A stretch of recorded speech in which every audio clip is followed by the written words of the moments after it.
Saludos mis amigos, voy a pedirle que abra su Biblia y vaya al libro de los Salmos, en el Salmo 122, pero comenzando vamos a orar.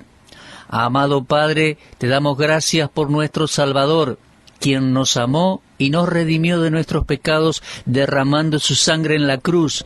Te agradecemos por el Espíritu Santo, nuestro enseñador, que mora en nosotros. Te agradecemos por el privilegio de ministrar tu palabra. Bendice la vida de cada oyente, Señor. Suple sus necesidades, Padre. Anima a aquellos que están solos, los que están enfermos, y suple el amor que necesitan. Que reciban algo de tu palabra en este día. Bendice este medio de llevarles la palabra de Dios. Y Señor, te pedimos por aquellos que están escuchando y no te conocen aún, que traigas convicción a sus corazones y salvación en este día. Oramos también por las amas de casa que nos escuchan, los caballeros allí en su taller, en su oficina, en su vehículo. Señor, háblanos por tu palabra, te lo pedimos en el nombre del Señor Jesucristo. Amén. Muy bien, hasta ahora tenemos unos motivos de oración específicos que la Biblia nos enseña. Estamos en esta serie ¿Por qué orar? En primer lugar vimos en 2 Tesalonicenses 3 y versículo 1 que debemos orar por la prosperidad o el progreso de la palabra de Dios. Anótelo, número 1, que la palabra de Dios tenga éxito. ¿Por qué? Porque hay oposición a la Biblia. De hecho, aparecen seminarios que dicen ser conservadores, son reconocidos, pero el presidente no cree en la inspiración verbal de la palabra de Dios, de la Biblia. Bueno, los que se están graduando en esos seminarios y ocupan un púlpito no creen en la infalibilidad de la Biblia. Miren, de una manera u otra encontramos oposición a la palabra de Dios por todos lados y necesitamos orar por la prosperidad y el progreso de la palabra de Dios para que tenga éxito. Y espero que usted haya orado antes de comenzar este programa para que Dios prospere su palabra. En segundo lugar, se nos dice en 2 Tesalonicenses 3:2 que oremos por la protección de los siervos de Dios. Los siervos de Dios son vulnerables a todo tipo de ataques. Recuerdo hace unos años un predicador muy popular y muy odiado también, de una de las ciudades más grandes de los Estados Unidos. Y a propósito, permítame decirles que muchas veces los hombres que alcanzan la mayor cantidad de personas con el Evangelio, personas que tienen muchísimos seguidores, son por lo general personas muy odiadas. Ahora, si ellos están verdaderamente predicando el Evangelio, ya que un hombre puede tener muchos seguidores y ser un predicador popular, pero aún así no predicar el Evangelio, me viene a la mente uno que jamás lo escuché predicar en contra del pecado. Nunca hablaba en contra del infierno, ni tampoco de la sangre de Cristo, y aún así era un predicador popular. Pero hombres que predican la palabra de Dios, que declaran la verdad y buscan enseñar la palabra, son personas que van a ser odiadas. Y tal como comencé a decir, había un hombre en la ciudad de Detroit que predicaba la palabra de Dios, y muchos se salvaron como resultado de su ministerio. Bueno, una vez recibió un llamado telefónico a la 1 de la madrugada, en la cual una voz femenina le decía que su madre estaba muriendo, si podía ir. Así que el predicador se vistió y fue inmediatamente, y al llegar a la casa se dio cuenta que era una casa de prostitución. En ese instante le sacaron fotografías y salió en el diario el día siguiente, con los titulares diciendo que él estaba visitando un prostíbulo a la 1:30 de la noche. Bueno, ese fue un ataque del enemigo a un siervo de Dios. Es por eso que debemos orar por protección para con ellos. Así que ore por el progreso de la palabra de Dios. Número 2, ore por la protección de los siervos de Dios. Y después aprendimos, número 3, que debemos orar por las autoridades. Primera de Timoteo capítulo 2 dice eso. Ahora vamos a desarrollar en esta oportunidad un cuarto motivo de oración.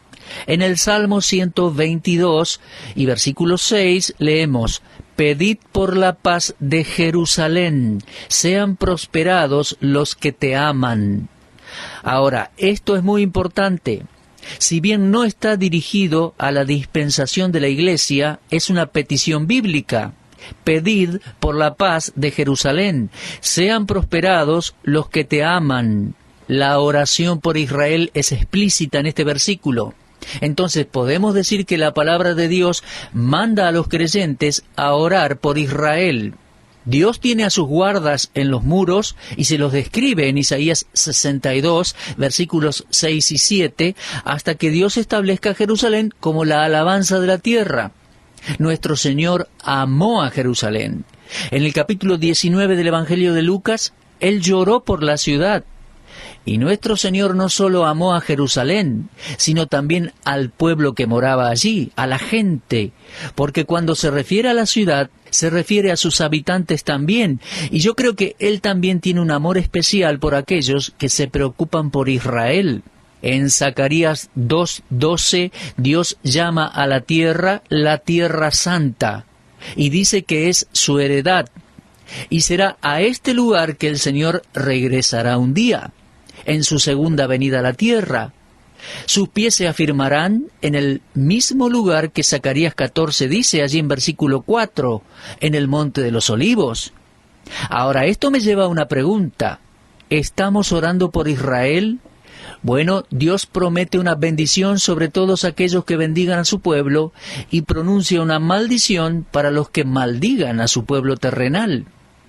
Cuando Dios llamó a Abraham a que saliera de Ur de los Caldeos, en Génesis 12 y versículo 3, Abraham llegó a ser el padre de la nación judía. La palabra hebreo viene de la palabra Eber en el Antiguo Testamento, por allá por Génesis 11. Entonces Abraham pasó a ser el padre o patriarca de los hebreos. Y Dios le dijo a Abraham en Génesis 12:3, bendeciré a los que te bendijeren, y a los que te maldijeren, maldeciré. Entonces, el creyente tiene que ser amable y dispuesto para con los judíos y la tierra de Israel. Dudo que un cristiano pueda estar en la misma presencia de Dios con una conciencia limpia si no tiene en cuenta este ministerio de oración. Ahora, Dios nunca dejó de amar a Israel. Dios siempre va a amar a Israel. ¿Por qué?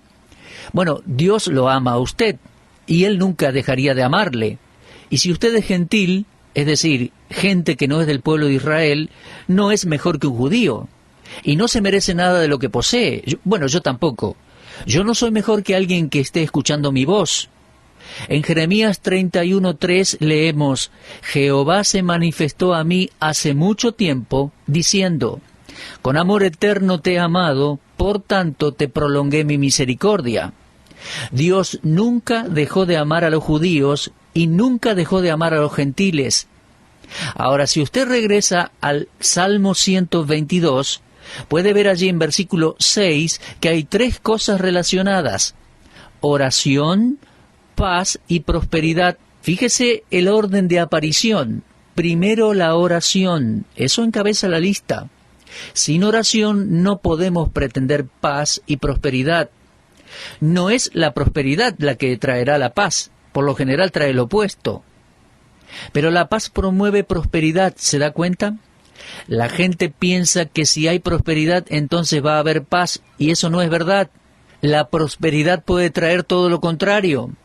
Muchas veces creo que mucho dinero es un problema y causa dificultades que no se pueden resolver. Mi amigo, se lo digo bien en claro, la oración viene primero. Como resultado de la oración va a venir la paz y luego la prosperidad. Francamente creo que este salmo está hablando de la paz de Dios, la cual sobrepasa todo entendimiento.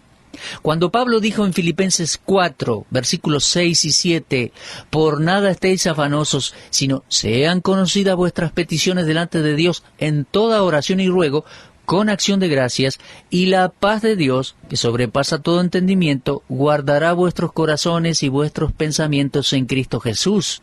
David escribió, sea la paz dentro de tus muros, la paz sea contigo. Lo leemos en Salmos 122, versículos 7 y 8. La paz sea contigo. ¿Observa esa expresión? Dios declaró que aquellos que contribuyan a la paz y prosperidad espiritual de Israel van a prosperar. El versículo 6 dice, sean prosperados los que te aman.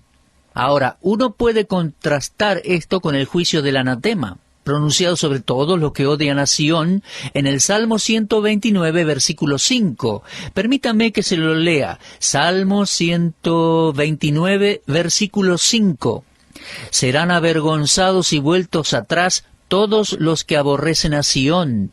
Dios aquí está hablando acerca de Israel, y Dios dice que sean avergonzados, confundidos, derrotados.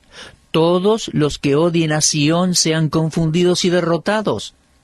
Creo que tenemos una ilustración clásica de obediencia a este mandato en el Nuevo Testamento. El mismo apóstol Pablo cargó con esta responsabilidad y creo que esperaba pasársela a los creyentes gentiles en Roma. Él dice allí en Romanos 10:1, hermanos, ciertamente el anhelo de mi corazón y mi oración a Dios por Israel es para salvación. Ahora, no recuerdo haber leído otra oración en el Nuevo Testamento en la cual se pide por almas perdidas. Puede que esté equivocado, no estoy diciendo que no las haya. Lo que quiero decir es que no recuerdo en este momento haber leído una oración en el Nuevo Testamento pidiendo por almas perdidas, más allá de la oración del Señor Jesús en la cruz cuando dijo, Padre, perdónalos porque no saben lo que hacen.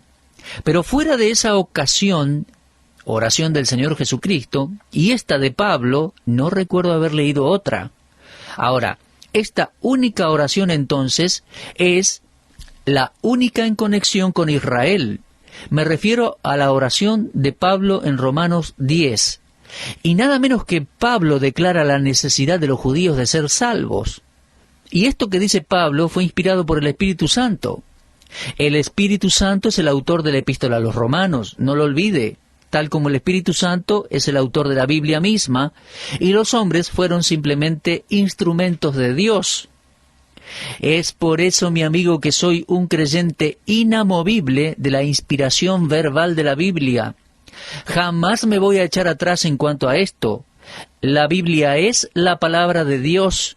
No es que contiene la palabra de Dios, sino que es la palabra de Dios. Ahora bien, Pablo aquí, guiado por el Espíritu Santo, está expresando su carga por Israel y ora por la salvación de este pueblo. El deseo de Pablo para con Israel era espiritual, y los deseos espirituales deben ser apoyados en oración. El Salmo dice que oremos por la paz de Jerusalén, que los que le aman prosperarán. Ahora, hay otra cara a la idea de orar por la paz de Jerusalén, y mi esposa y yo estábamos hablando al respecto un día mientras teníamos nuestro devocional. Habíamos leído una porción de la Escritura y oramos juntos. Después de eso, ella dijo, me pregunto si orar por la paz de Jerusalén no incluye orar por la segunda venida de Cristo. A lo que yo le respondí, ¿qué te trae a la mente eso? Bueno, ella dijo, el Señor Jesús dijo, he aquí vengo en breve. Y al final del libro de Apocalipsis concluye con la frase, amén, sí, ven Señor Jesús. Y después ella dijo, pero nosotros sabemos que no habrá paz en Jerusalén hasta que el Señor regrese, hasta la segunda venida de Cristo a la tierra. Me pregunto si esta oración o este pedido de oración del Salmo 122:6 no incluye orar por la segunda venida de Cristo. Bueno, creo que ella tenía razón, y puede que la segunda venida esté incluida en esta petición. Pero hay dos tipos de paz aquí y ahora. Tenemos la paz interior, la cual uno encuentra cuando está bien con Dios. Esa es la paz de la cual Pablo nos habla en Filipenses 4, 6 y 7. Y después está la paz que el mundo conocerá. Un cese de hostilidades, un cese de derramamiento de sangre y de guerra. Ese tipo de paz que la tierra experimentará cuando el Señor Jesucristo regrese a la tierra por segunda vez. Entonces, al orar por la paz de Jerusalén, hay dos cosas que debemos considerar. Primero y principal, por la condición espiritual de los judíos. Cuando un judío nace de nuevo, tal como el gentil que nace de nuevo, tiene un lugar con Dios. Eso es algo que cada judío y cada gentil necesita. Mi amigo, si usted no es salvo, si nunca nació de nuevo espiritualmente, entonces no tiene paz con Dios. Hasta es un enemigo de Dios. Cada persona que no es salva está en enemistad con Dios y necesita ser reconciliada con Dios. Por ende, no existe la posibilidad de que haya paz en los corazones de las personas que no son salvas. Y recuerde, estoy hablando de la paz con Dios. Romanos 5:1 dice, justificados pues por la fe, tenemos paz para con Dios por medio de nuestro Señor Jesucristo. Entonces tenemos que llevar el Evangelio tanto al judío como a los gentiles. Ahora, ¿es verdad que los judíos escucharon el Evangelio primero? Pablo lo dice en Romanos 1:16, al judío primeramente. Los judíos lo tuvieron primero. Esa declaración de Romanos 1:16 no significa que debo dejar todo lo que estoy haciendo e ir y encontrarme un judío y evangelizarlo. No, el judío lo tuvo primero. El judío escribió la Biblia. Los judíos, en un sentido después, lo echaron a perder. Perdieron su oportunidad, mejor dicho. A Israel se le había confiado la palabra de Dios, pero Israel fracasó como nación al rechazar el Mesías, el Redentor prometido, el Señor Jesucristo, y entonces Israel perdió su oportunidad. Entonces, los judíos lo tuvieron primero. No dice que hay una obligación de predicarles a ellos primero en esta dispensación. Se debe testificarles, sí, pero no necesariamente primero. Si yo estoy repartiendo folletos evangelísticos en la esquina y veo un judío en la vereda de enfrente, no tengo que cruzar la calle corriendo para darle un tratado a él primero. La Biblia no nos enseña eso. El judío lo tuvo primero. Lo que sí quiero decir es que debemos tener compasión por el judío y ocuparnos en la salvación, tanto de judíos como de gentiles. Al orar por la paz de Jerusalén, entonces, tengo estas dos cosas en mente. Número 1, el llevar a un judío a los pies de Cristo. Lo traigo a una relación justa con Dios y él pasa a tener paz con Dios. Y luego, al orar por la segunda venida del Señor Jesucristo, estoy orando por la paz de toda la nación de Israel. Y no habrá paz hasta que el príncipe de paz regrese. No estoy criticando los esfuerzos de los distintos gobiernos, más allá de que dicho esfuerzo sea sincero, no son lo que la profecía nos dice. No va a haber paz en el Medio Oriente hasta que el Señor Jesucristo regrese. Eso es lo que la palabra de Dios dice muy claramente y no deja lugar a dudas. Muy bien, entonces hemos acumulado esos motivos de oración. Tenemos unos cuantos motivos más, pero ya hemos planteado 4. Se nos pide que oremos por el progreso de la palabra de Dios. Anótelo, número 1. En segundo lugar, se nos pide que oremos por la protección de los siervos de Dios. En tercer lugar, tenemos que orar por las autoridades gubernamentales. Y en cuarto lugar, por la paz de Jerusalén.